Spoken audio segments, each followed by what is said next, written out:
नवीन पट्टनायक ओडिशार सबुठु लोकप्रिय नेता आगकू पंचायत और पौर निर्वाचन आसुछि। वर्तमान लोक अनुभव कले नवीन पट्टनायक अनुपस्थित राज्य में शासन व्यवस्था बिगिड़ी जाइछि।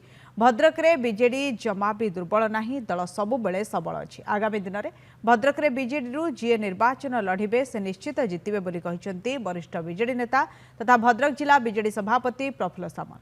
आज नवीन निवास आसिथिले प्रफुल्ल। नवीन सहित तांकर देखा होई नथिबा बेले किछि डॉक्यूमेंट लेनदेन होइछि। आगामी दिन में भद्रक रे कौन कौन कार्यक्रम हेब से नहीं लेखिकी देइछंती प्रफुल्ल सामल।